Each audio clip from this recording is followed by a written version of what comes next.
Alhamdulillah. Alhamdulillahi nahmaduhu wa nasta'inuhu wa nastaghfiruh wa na'udzu billahi min syururi anfusina wa min sayyiati a'malina. May yahdihillahu fala mudhillalah wa may yudlil fala hadiyalah. Asyhadu an la ilaha illallah wahdahu la syarikalah wa asyhadu anna sayyidana wa nabiyyana Muhammadan abduhu wa rasuluhu la nabiyya ba'da.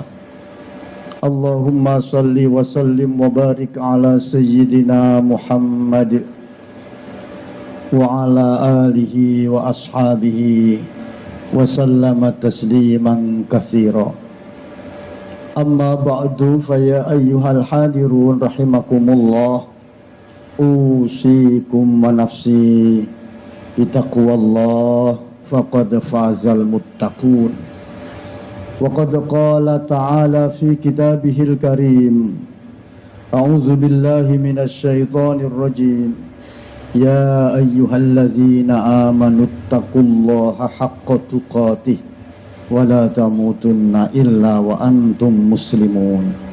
Shadaqallahul azim. Hadirin jamaah sholat Jum'ah yang dimuliakan, di antara mujizat-mujizat yang luar biasa, yang sangat besar adalah Allah Subhanahu wa ta'ala memperjalankan Nabi Muhammad sallallahu alaihi wasallam dari Masjidil Haram menuju Masjidil Aqsa dengan istilah Isra-nya. Kemudian Nabi naik ke atas langit menuju Sidratul Muntaha dengan istilah Mi'raj-nya. Isra Mi'raj adalah merupakan mujizat yang sangat luar biasa. Di antara kenapa kok mujizatnya begitu luar biasa, yang pertama adalah informasi tentang Isra Mi'raj itu sangat minim dari Al-Quran.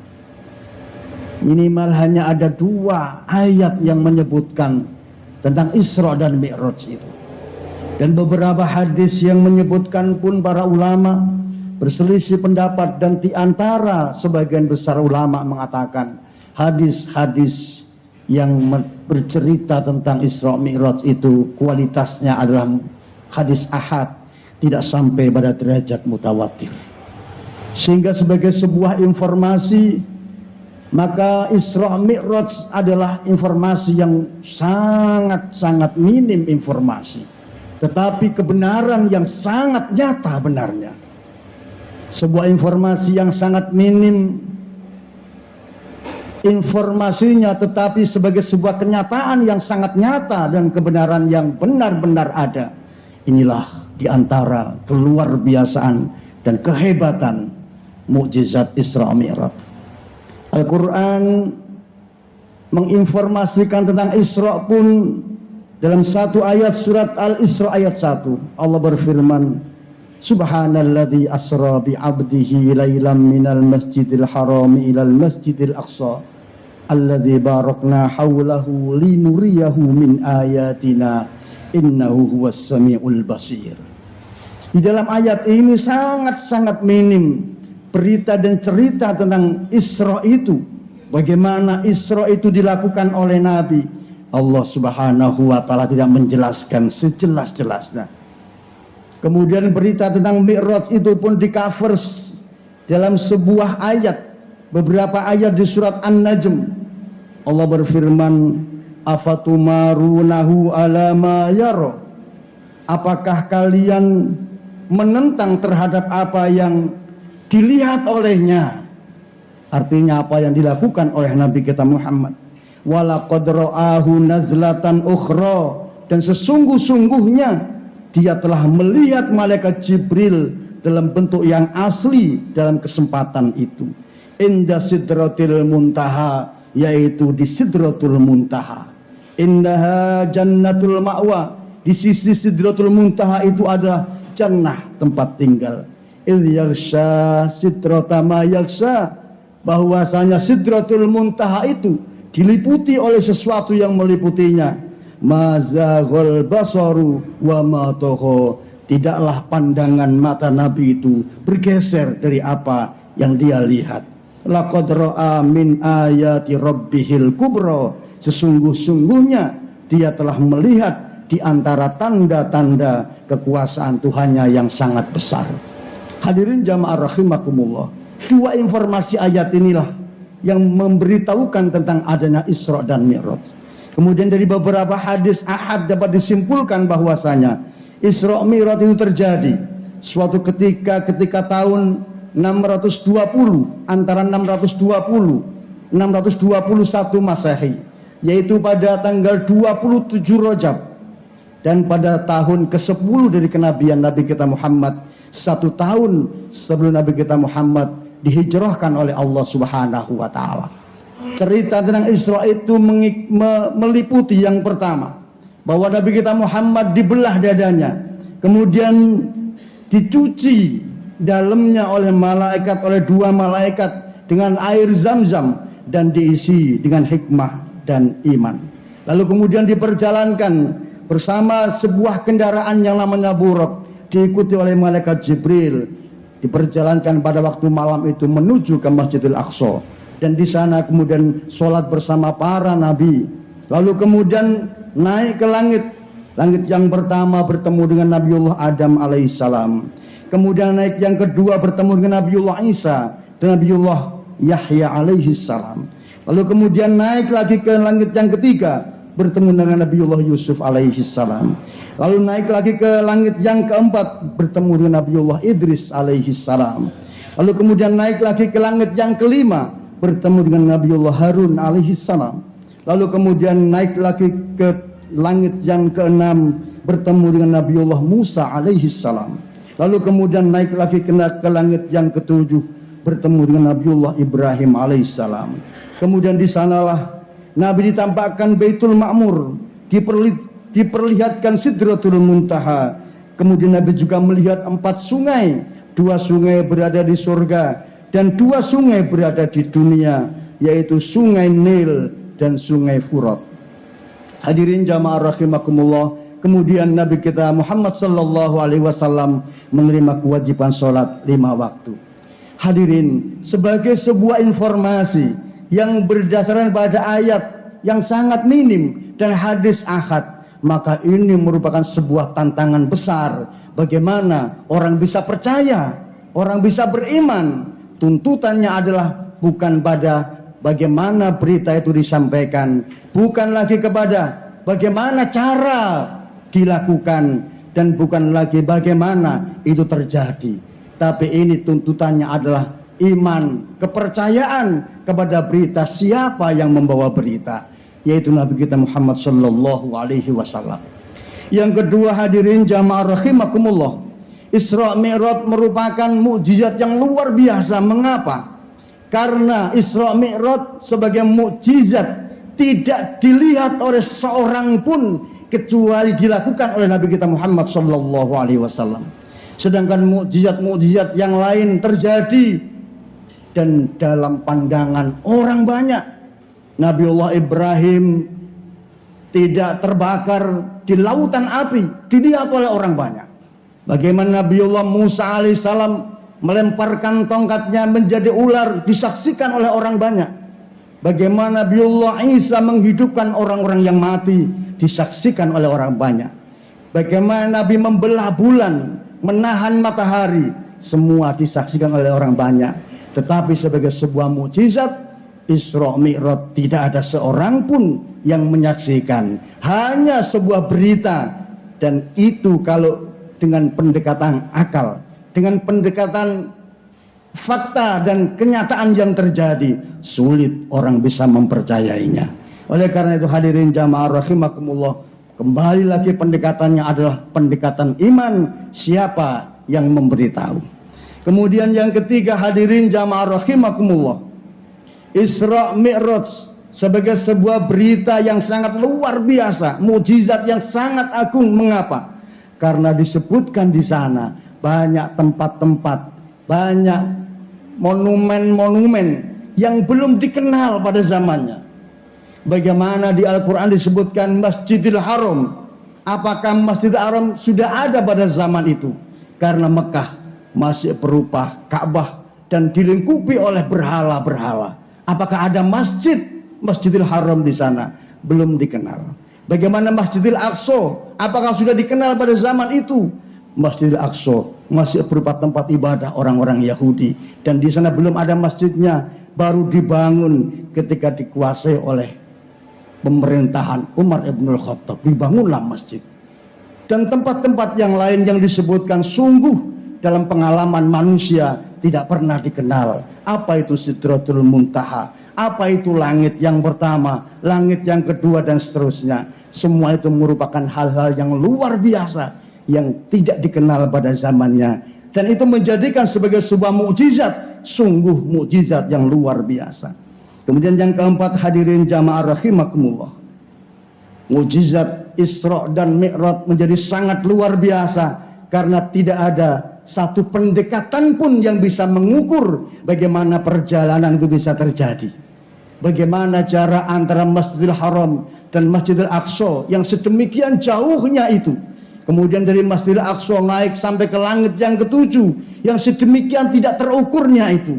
Bagaimana itu bisa terjadi? Pendekatan apapun tidak akan bisa. Orang barangkali hari ini berupaya untuk melakukan pendekatan bahwa perjalanan itu pakai buruk. Kemudian dikatakan buruk itu adalah berkun kilat, dan itu sebagai sebuah perjalanan cahaya. Hadirin jamaah rahimakumullah, kalau itu pun dikatakan sebagai kecepatan cahaya, maka tempat-tempat yang dituju itu pun tidak bisa kita lakukan, tidak bisa kita deteksi. Bagaimana? Mana langit yang pertama? Mana langit yang kedua? Mana langit yang ketiga? Sampai hari ini tidak ada satu pendekatan pun yang bisa mengatakan itu langit yang pertama. Orang barangkali mengukur dengan planet-planet yang mengitari matahari.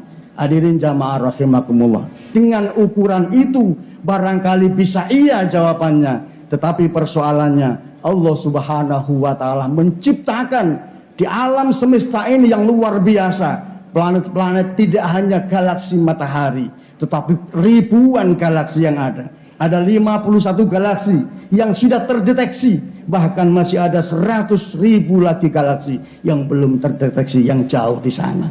Tapi bagaimana? Dengan demikian bagaimana orang bisa mengukur? Kalaupun pakai ukuran kecepatan cahaya, tempat-tempat itu mana tempatnya? Hadirin jamaah rahimakumullah, dengan demikian kesimpulan yang ada adalah bahwasanya Isra Mi'raj tidak bisa kita lakukan dengan pendekatan ilmu apapun pada hari ini, dan barangkali selamanya akan menjadi sebuah rahasia besar tentang mukjizat para nabi. Oleh karena itu hadirin jamaah rahimakumullah, kembali kita mencontoh seorang sahabat bagaimana mendengar berita Isra Mi'raj. Beliau adalah Abu Bakar As-Siddiq. Beliau tidak tahu apa itu tentang kecepatan cahaya. Beliau tidak tahu mana tempat-tempat yang disebut oleh Nabi. Beliau juga tidak tahu bagaimana itu terjadi. Tetapi Abu Bakar As-Siddiq begitu mendapatkan cerita demikian itu, betapa banyak orang yang menyangkal tentang terjadinya Isra Mi'raj, betapa banyak orang yang meragukan terjadinya Isra Mi'raj. Tapi sahabat Abu Bakar As-Siddiq langsung tanpa melakukan verifikasi apapun, dia langsung mengatakan, aku percaya, karena yang mengatakan adalah Muhammad Al-Amin. Hadirin jamaah rahimakumullah, barangkali pelajaran ini penting bagi kita. Kalau Isra Mi'raj sedemikian rupa adanya, merupakan mukjizat yang luar biasa yang bisa kita terima hanya dengan keyakinan, maka sebenarnya dari sekian banyak syariat-syariat agama kita yang diwajibkan oleh Allah, bagaimana sholat itu sebenarnya, bagaimana puasa itu sebenarnya, bagaimana zakat itu sebenarnya, barangkali orang bisa mengurai bagaimana hikmah-hikmah yang terjadi. Tetapi kebenaran yang sebenarnya tentang kewajiban-kewajiban dan syariat-syariat itu hanya bisa kita lakukan dengan pendekatan iman. Kita percaya Allah Subhanahu wa taala memberikan syariat, memberikan aturan-aturan kepada kita. Kemudian kita mengatakan sami'na wa ata'na. Maka barangkali dengan prinsip yang seperti itulah kita akan menjadi orang yang melaksanakan agama hanya dengan keikhlasan, hanya karena kepasrahan diri kita, sifat muslim kita atas semua aturan-aturan Allah Subhanahu wa taala. Hadirin jamaah rahimakumullah, mudah-mudahan Allah Subhanahu wa taala senantiasa memberikan taufik dan hidayahnya kepada kita sekalian, menguatkan iman kita, menguatkan keyakinan kita akan semua yang diperintahkan oleh Allah bisa kita laksanakan, dan larangan-larangan Allah untuk kita jauhi. Amin, Allahumma amin. A'udzubillahi minasyaitonir rajim. Bismillahirrahmanirrahim. Wal asri innal insana lafi khusrin illa alladzina amanu wa amilus solihati wa tawasaw bil haqqi wa tawasaw bis sabr. Barakallahu li wa lakum bil Qur'anil azim. Wa nafa'ana wa iyyakum bima fihi minal ayati wa dzikril hakim wa taqabbala minni wa minkum tilawatahu innahu was-sami'ul alim. Rabbi ighfir warham wa anta khairur rahimin.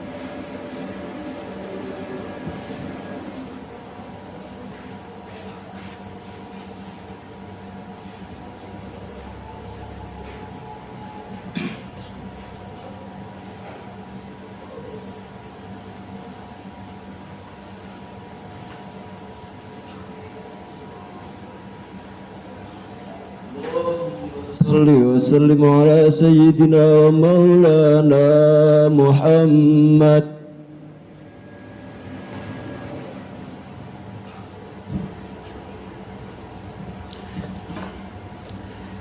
Alhamdulillah hamdan katsiran kama amar. Asyhadu an la ilaha illallah wahdahu la syarika lahu irghaman liman jahada wa kafar. Wa asyhadu anna sayyidana wa nabiyyana Muhammadan abduhu wa rasuluhu sayyidul khalaiqi wal bashar. Sallallahu ala sayyidina Muhammad wa ala alihi wa ashabihi wa sallama tasliman katsira. Amma ba'du fa ya ayyuhal hadirun rahimakumullah. Usikum wa nafsi bitaqwallah faqad fazal muttaqun. Innallaha wa malaikatahu yusalluna 'alan nabi. Ya ayyuhalladzina amanu sallu alaihi wa sallimu taslima. Allahumma salli ala sayyidina Muhammad wa ala ali sayyidina Muhammad kama sallaita ala sayyidina Ibrahim wa ala ali sayyidina Ibrahim wa barik ala sayyidina Muhammad wa ala ali sayyidina Muhammad kama barakta ala sayyidina Ibrahim wa ala ali sayyidina Ibrahim fil alamin innaka Hamidum Majid. Warḍa 'anna ma'hum bi rahmatika ya arhamar rahimin. Allahumma ighfir للمسلمين والمسلمات والمؤمنين والمؤمنات الأحياء منهم والأموات ويا قاضي الحاجات وغافر الذنوب والخطيئات يا أرحم الراحمين. ربنا اغفر لنا ذنوبنا ولإخواننا الذين سبقونا بالإيمان ولا تجعل في قلوبنا غلا للذين آمنوا ربنا إنك رؤوف رحيم.